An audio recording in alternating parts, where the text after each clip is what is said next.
Sinusubaybayan natin ang kaso ni Monique at Spencer Tepe. Lumabas na ang otopsya ng mag-asawa. Si Michael Maki, dating asawa ni Monique Tepe at isang vascular surgeon, ay nakakulong ngayon matapos akusahan ng pamamaril at pagpatay sa mag-asawa sa gabi. Ipinakita ng otopsya kung ilang beses binaril habang malapit lang ang mga anak ng mag-asawa. Nasa kaso tayo mula sa Law and Crime. Ako si Chris Stewart.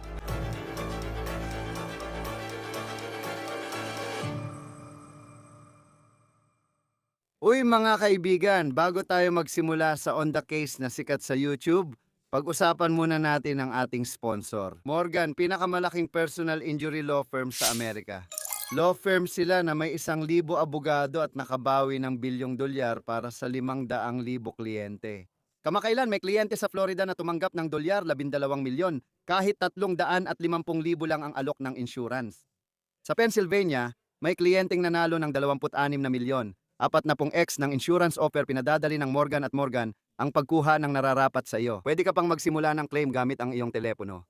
Kaya kung ikaw ay nasugatan, pwede kang magsimula ng claim sa forthepeople.com/over-the-counter. Maaari mo ring i-click ang link or iscan ang QR code sa screen. Nakuha na namin ang autopsy ni Spencer at Monique Tepe. Ngayon, dentista si Spencer Tepe at hindi siya pumasok sa trabaho noong umaga ng Disyembre 30 sa Ohio. Ayon sa mga katrabaho niya, maaasahan siya at mahal ang trabaho, kaya labis silang nag-alala nang hindi siya pumasok. At sabi rin ng mga kaibigan at katrabaho, hindi rin nila makontak si Monique Tepe, ang asawa ni Spencer. Full-time nanay siya sa dalawa nilang anak na edad 4 at 1. Bandang alas 10 ng umaga noong Disyembre 30 pumasok ang isang kaibigan sa bahay ni Spencer at Monique. At doon sila nakagawa ng isang nakakatakot na tuklas. Sabi nila, natagpuan nila ang katawan ni Spencer. Patay na binaril sina Tepe sa kwarto sa ikalawang palapag. Nasa bahay ang mga anak nila pero ligtas. Lumabas sa otopsiya na maraming beses binaril sina Spencer at Monique. Ayon sa otopsya, 7 beses binaril si Spencer at 9 na beses namang binaril si Monique. May mga partikular na detalye sa mga ulat na ito na maaaring magkaroon ng malaking papel sa kasong ito sa mga susunod na araw. Ngayon, tatalakayin ko ang impormasyong iyon maya-maya lang. Gusto ko ring talakayin kung nasaan na tayo tungkol sa lalaking tinukoy ng pulis na responsable sa krimeng ito, si Dr. Michael Maki. Siya ay 39 na taong gulang at kasalukuyang nakakulong sa Franklin County Jail sa Ohio. At ito ang video nung dumating siya sa kulungan sa Ohio. Sa intake video, kalmado siyang sumusunod sa pulis habang nagpapalit ng boots sa slides. Matapos siyang ma-extradite mula Illinois, kung saan siya vascular surgeon at tumanggi sa extradition, dinala siya pabalik sa Ohio para harapin ang kaso. Sa ngayon, 5 kaso ang kinakaharap ni Maki. Nagdesisyon siyang hindi umamin sa 4 na aggravated murder at 1 aggravated burglary. Nakalista rin sa mga kaso niya ang isang detalye na umano'y gumamit siya ng uri ng silencer nang barilin at patayin niya sina Monique at Spencer Tepe ayon sa pulisya. Hindi pa rin malinaw kung paano nakapasok si Michael Maki sa bahay ng mga Tepe nung pinatay sila. Madaling araw ng Disyembre 30, sinabi ng pulisya na walang palatandaan ng puwersahang pagpasok, ngunit wala pang dagdag na detalye. Dito napapasok si Maki sa kwento bilang asawa ni Monique Tepe na konektado sa mga Tepe. Maikli lang ang kanilang pagsasama bilang mag-asawa at halos 1 dekada na mula nang maghiwalay sila. Sa ilang paraan, parang matagal na talaga iyon. Pero ayon sa pulisya, hindi ganun ang kaso. Ang kasal na ito ni Michael Maki kay Monique Saboterski noon ay mabilis lamang. 2015 hanggang 2017 ito tumagal. Doon nagsampa ng diborsyo si Monique at noong 2017 nang siya ay nagsampa, mahigit 6 na buwan na silang hiwalay ni Michael Maki ayon sa mga dokumento ng korte na aming nabasa. Nakatira na si Maki noon sa Virginia. Doon siya nagsasanay bilang residenteng doktor para maging siruhano. Nanirahan si Monique sa kanya sandali pero bumalik siya sa Ohio malapit sa Columbus para manirahan sa pamilya at doon nagsampa ng kaso. Batay sa mga dokumento, mukhang maayos na natapos ang diborsyo mula sa kasal na iyon. Itinira nila ang mga sasakyan nila at si Maki ang nagpanatili ng bahay sa Roanoke, Virginia. Ipinagkaloob ng hukom kay Monique ang diborsyo dahil sa hindi pagkakatugma. Natapos ang diborsyong ito 1 buwan at kalahati matapos magsampa si Monique noong 2017. Pero ang kasalang iyon ang diborsyong iyon. Yan daw ang mga dahilan ng pulisya kung bakit pinatay ni Michael Maki ang mga tepe. Ano ang motibo? Bakit sa araw na yon bago ang bisperas ng bagong taon at sa gitna ng gabi? Bakit ginawa ito? Hindi pa rin sinasabi ng pulisya, ngunit tinukoy ng mga pulis sa Ohio bilang karahasang pampamilya. Alam na natin ngayon na sinundan ni Maki ang mga tepe bago pa Disyembre 30, isang nakakakilabot na pangyayaring lumabas nitong linggo. Balikan natin ang Disyembre 6 kasama sina Monique at Spencer Tepe. Nasa Indianapolis sila dahil naglalaro ang Ohio State, ang kanilang alma mater, sa Big Ten Championship kontra Indiana. Pumunta sila para sa laro at habang nandoon sila, ayon sa pulisya, si Dr. Michael Maki ay taga Chicago at nagtatrabaho sa Rockford, Illinois. Pero nung gabing iyon, ayon sa pulisya, nasa Columbus siya at sinasabi nilang si Michael Maki ay nasa bahay ni Spencer at Monique Tepe. Ngayon, sinabi ng pulisya na may video sila ni Maki nung Disyembre 6, higit 2 linggo, bago raw niya pinatay ang mag-asawang Tepe. Sabi nila, nasa cartilage siya ng bahay ng mga tepe na malapit mismo sa bahay. May video rin daw sila na nagpapakitang umaalis siya sa ari-arian. Ilang oras matapos yon. Ngayon, sinasabi rin sa dokumento na sa Big Ten Championship game. Ayon sa mga kaibigan, umalis si Monique sa laro sa ikalawang kalahati at bumalik sa hotel nila ni Spencer. Sinabi ng mga kaibigan sa pulisya na ayon kay Spencer, umalis si Monique sa laro dahil nag-aalala siya tungkol sa dating asawa. Ngayon, hindi na pinalawak pa ng pulisya ang kwento mula roon. Hindi malinaw kung ano ang nangyari kay Michael Maki kaya siya umalis sa laro sa ikalawang kalahati.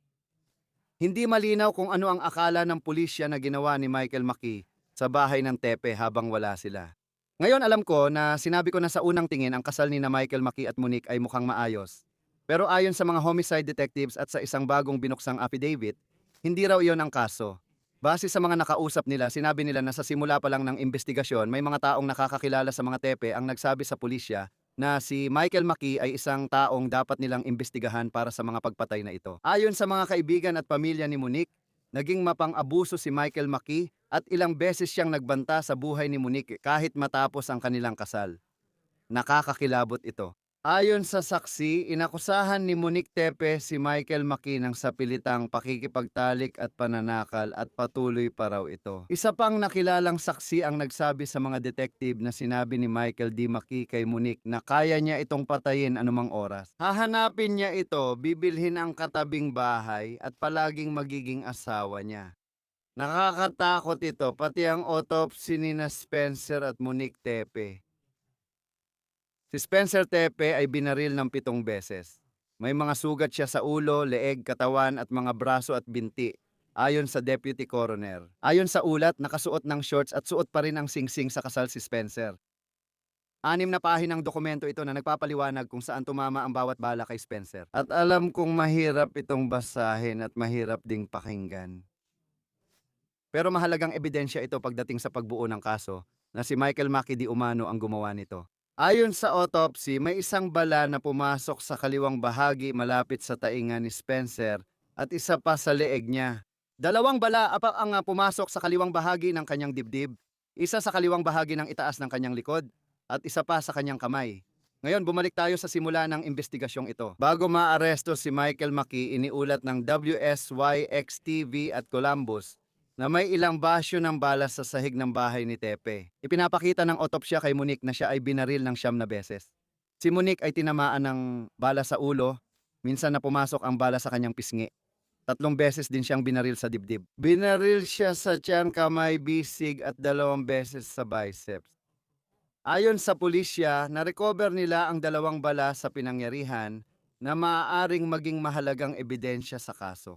Ang oras ng pagkamatay ni na Spencer at Monique ay 10:11 ng umaga, Disyembre 30 na tugma sa oras ng araw na iyon. Ayon sa pulisya, pumasok ang kaibigan matapos tumawag sa siyam na isang-isang at nadiskubre ang insidente. May bangkay, may bangkay. May bangkay sa loob. Oh. Sige, sandali lang. Iko-connecta kita sa medic, saglit lang.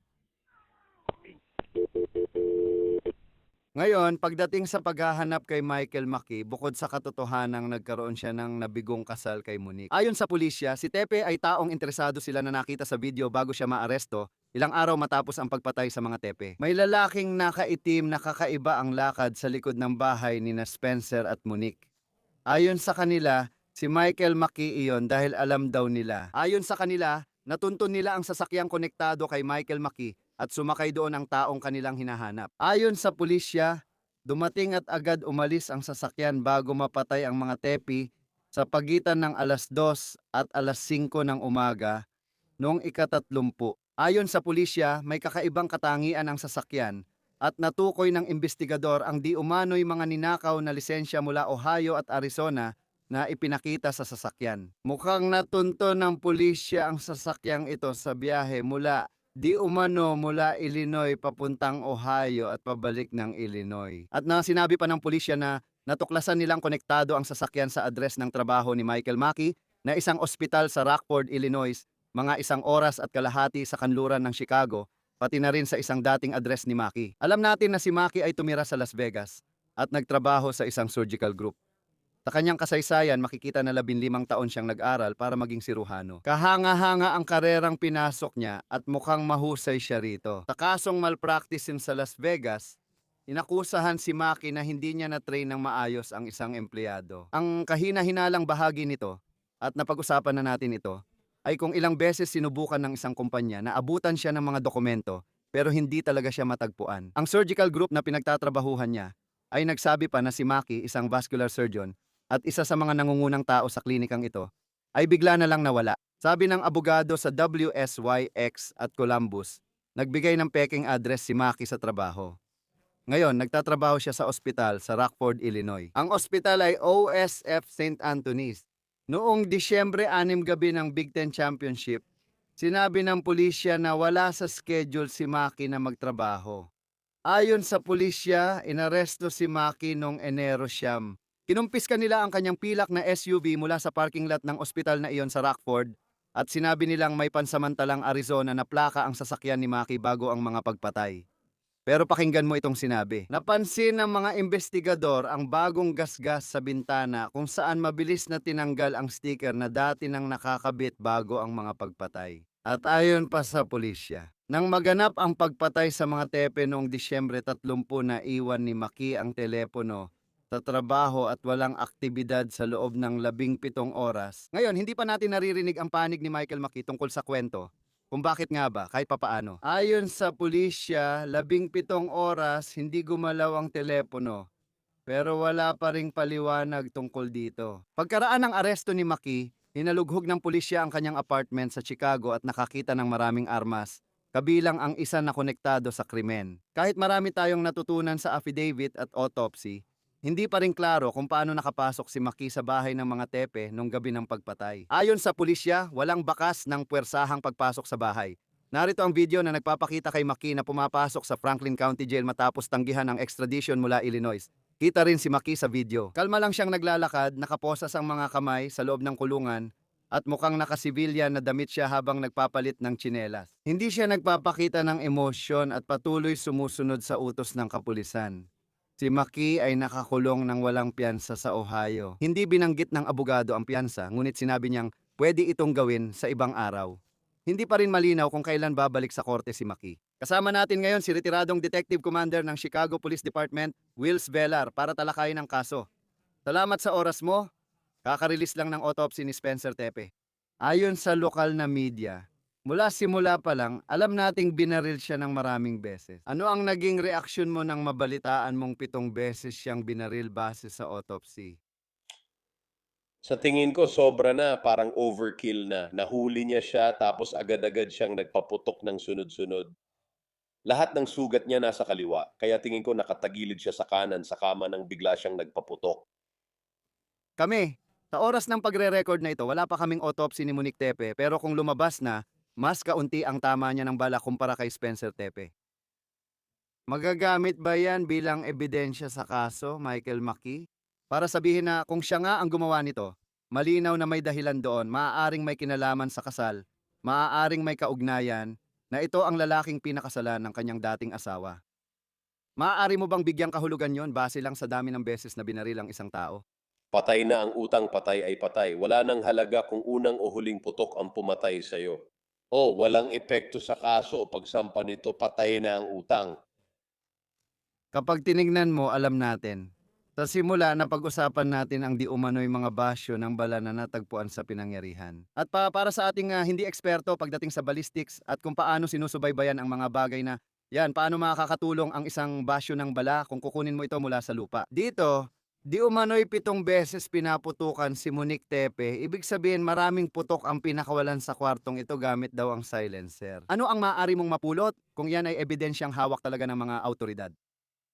Sa shell casing ay parang fingerprint, ganun ang shell casing.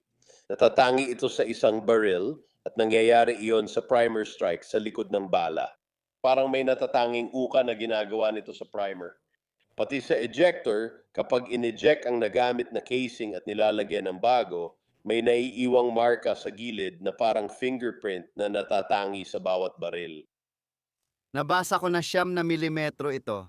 Kinuha ang 9 mm shell casing. Nagpaputok siya ng 7 beses kahit papaano kay Spencer Tepe at pagkatapos, malamang, mas marami pa siyang pinaputok.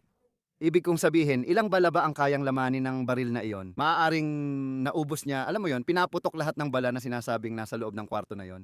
Depende sa baril. Di ko alam anong klase ang nakuha. Kadalasan, ang double stack magazine ng 9 mm ay may 15 plus isa kapasidad depende sa baril. At kapag tiningnan mo ngayon, kumbaga tinitingnan mo na ang kabuuang larawan ng kasong ito at kung ano ang lumabas nitong mga nakaraang linggo. Nagsisimula na tayong makakuha ng dagdag na impormasyon kay Michael Maki at sa kontak niya sa mag-asawa. Noong Disyembre 6 ito ang Big Ten Championship. Nagtapos ang mag-asawang Tepe sa Ohio State kaya nanood sila ng laban kontra Indiana na nakakagulat basahin. Sabi ng pulisya, may video silang ebidensya na nagpapakitang si Michael Maki ay nasa bahay ng mag-asawa sa Columbus, Ohio. Sa Cortilage, na isang salitang madalas nang ginagamit ngayon, na ang ibig sabihin ay ang lugar sa paligid ng bahay. Nandoon siya ng ilang oras.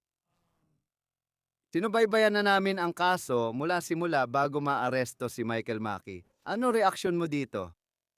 Oo, ganun nga. Binantayan niya sila kaya madali siyang nakapasok at nakalabas ng bahay. Sino ang nakakaalam kung gaano na niya katagal ginagawa sa work experience baka simula Disyembre 6 pa? Binabantayan niya siya. Sa tingin ko, dahil sa impormasyong inilabas ng pulisya ngayon, malamang alam na nila kung sino ang hinahanap nila mula pa sa simula.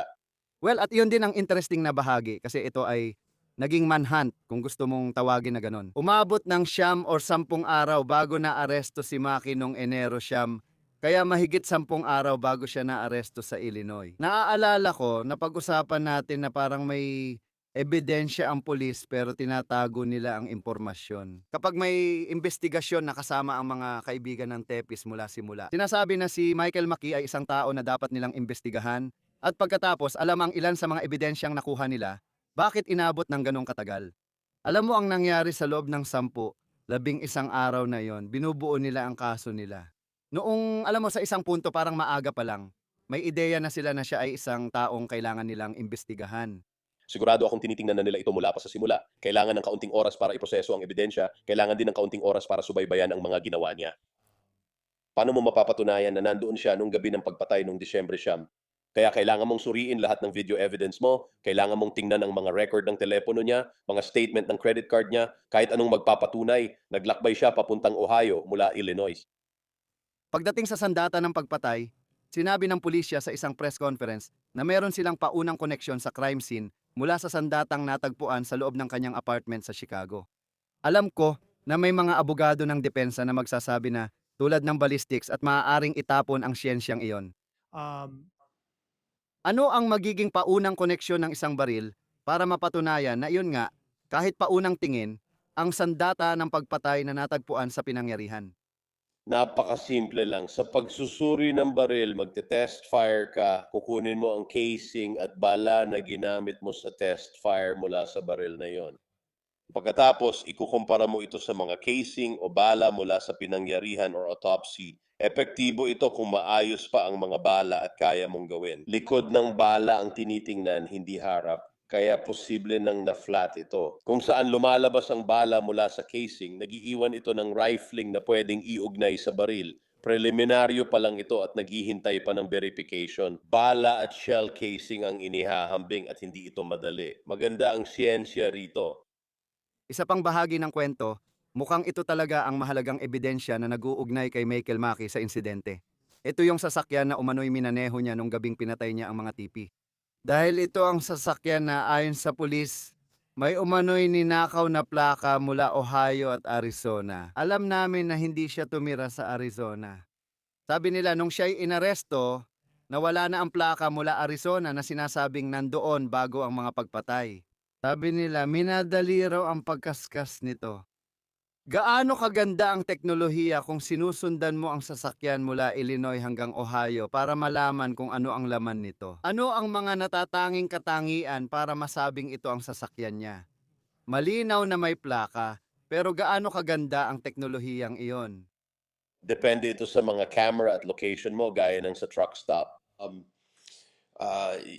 Magaganda ang mga pahingahan at camera sa gasolinahan. Talagang maganda ang mga camera, lalo na kung kaya mong subaybayan ang kilos.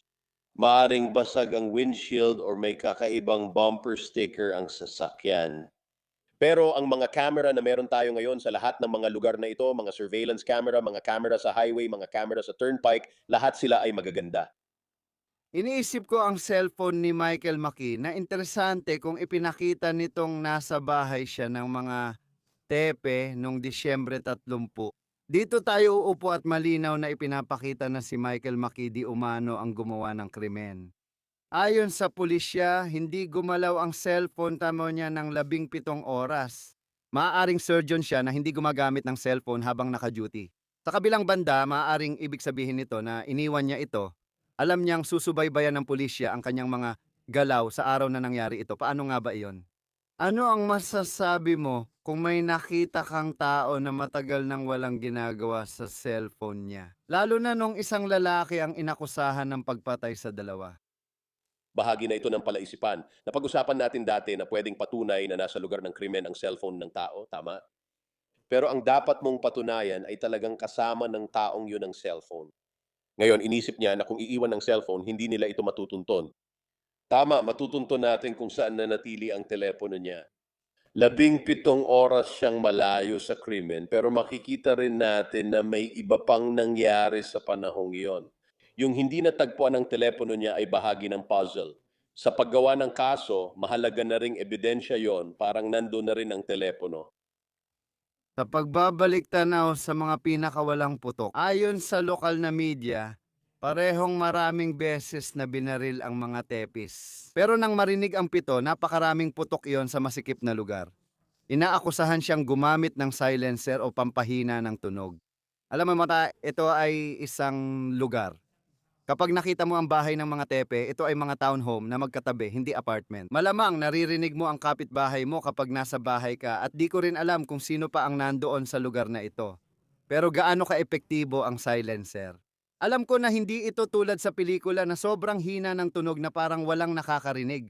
Gaano ka-epektibo ang silencer? May pwedeng magpaputok ng baril ng 7 beses nang walang nakakaalam hanggang kinabukasan? Hindi imposible, lalo na kung nasa loob ng bahay at kwarto na parehong sarado ang pinto. Kahit hindi pa yung simpleng suppression device, mahihina na nito ang tunog ng baril para di mo marinig sa labas ng saradong pinto. Nakatira siya sa Illinois na mahigpit sa batas ng baril, pero marami pa rin siyang baril sa apartment niya. Pwede bang bumili ng silencer sa Illinois? Hindi, pero hindi ibig sabihin na hindi mo makukuha. Mahigpit ang batas sa baril sa Illinois at marami ring krimen na may kinalaman dito. Ang batas ay para lang sa sumusunod dito. Kaya, ibig kong sabihin, kung hindi ka sumusunod sa batas, wala ring saysay ang batas. At pwede kang makakuha ng suppressor, pwede kang makakuha ng switch para gawing automatiko ang baril. Sa kasamaang palad, may ilang butas sa batas na kailangang isara. Well, At mukhang base sa ika-6, nasa Ohio siya at pagkatapos, alam mo na, pwede kang pumunta sa Indiana na alam ko, siguro mas maluwag ang batas tungkol sa baril sa palagay ko kaysa sa inyo. Kung nakatira ka sa, halimbawa, Chicago at nagtatrabaho ka sa Rockford, Illinois, paano mo matutunton? Alam mo, tulad ng silencer, kung sinusubukan ng pulis na alamin kung saan niya ito binili, madali bang malaman yon? Mahirap talaga lalo na't walang serial number ang silencer at pwedeng gawa lang sa bahay. May mga tutorial online at sa YouTube kung paano gumawa ng suppressor para sa baril. Sa tingin ko, nakuha nila ito kasama ng baril pero mahirap tukuyin ang pinagmulan nito. At pagdating kay Michael Maki, at isang bagay na talagang napansin ko ay ganito. Itong tao na ito ay nag-aral ng 15 taon at siya, oo, may nangyaring diborsyo. Pero parang naka-move on siya, nagkaroon siya ng maayos na karera para sa sarili niya. Alam ko na nasali siya sa kaso ng malpractice, pero ngayon, pinagbintangan siyang pumatay ng 2 tao kasama ang ex niya. Alam kong hindi patas magbasa ng body language pero ganun talaga siya. Pero sa isang banda mukhang nakikipagtulungan naman siya sa mga pulis. Pero sa kabilang banda, parang wala lang sa kanya ang lahat ng ito. Kalma lang siya sa korte, may video pa na pinoproseso siya sa kulungan at sumusunod sa mga utos. Hindi ko alam nararamdaman niya. Pero siguro, kapag may kaharap kang taong inakusahan ng ganito na bumaril ng 7 beses, 2 tao pa, tapos parang wala lang sa kanya. Alam kong may mabibigat ka nang naimbestigahan, pero ano sa palagay mo doon? May tawag dyan. Hindi ako psychologist pero tinatawag yung sociopath, yung taong walang pakialam at hindi naapektuhan ng emosyon. Hindi ako psychiatrist o psychologist pero para sa akin mukhang sociopath siya. Kapag nag-iimbestiga ka ng kaso, gusto mong makipagtulungan ng tao, pero minsan parang wala silang emosyon. Iniisip ko ginagawa naman natin to ng maayos. Kung ako yon, hindi ako mapupunta sa ganitong sitwasyon. Pero kahit akusahan ka lang, buhay mo na ang nakasalalay. Sa maraming paraan, tapos na ang buhay mo at maaari kang makulong habang buhay. Bilang isang investigador sa mga kasong ganito, paano mo binabasa ang mga ganitong sitwasyon? Yung mga sandali na, oo, gusto naming makipagtulungan siya, pero sa parehong panahon, parang wala naman siyang masyadong ipinapakitang emosyon. Wala akong pakialam sa gagawin niya. Kahit ayaw niyang magbigay pahayag, itutuloy ko pa rin ang kaso ko. Maganda rin ang mga pahayag na ginawa nila. Ang mga pahayag ay isa pang bagay na maaaring gamitin sa mga motion para sabihin na hindi siya capable. Lalo na kung meron kang isang tao na kagaya niya na walang ipinapakitang emotion, isang bagay na normal na gagawin ng isang matinong tao, ng kahit sinong matinong tao. Ngayon, may tao na parang normal lang sa kanya ang kumuha ng 2 buhay. Pwede itong gawing depensa ng kakayahan kaya wala akong pakialam sa kanya. Basta't makabuo tayo ng matibay na kaso laban sa kanya, ituloy natin ito sa paglilitis. At nakakatuwang balikan yung mga araw na parang ang tagal-tagal, mas mahaba pa kaysa sa 11 araw. Pero kung iisipin mo, parang may ginagawa talaga ang mga pulis buong panahon. At binubuo nila ang tila isang matibay na kaso. Sa puntong ito, titingnan natin kung paano ito magtatapos. Retiradong komandante ng mga detective ng Chicago Police Department, Wills Villar. Laging masarap kang makasama sa Law and Crime. Salamat sa pagsama sa amin. Kinagagalak ko. Yan na po ang pagtatapos ng On The Case na inihahatid ng Law and Crime. Mag-subscribe po kayo sa amin sa YouTube at Spotify. At ngayon ay mapapanood nyo na rin ang mga episode ng On The Case sa Peacock. Ako si Chris Stewart, magkita-kita tayo sa susunod.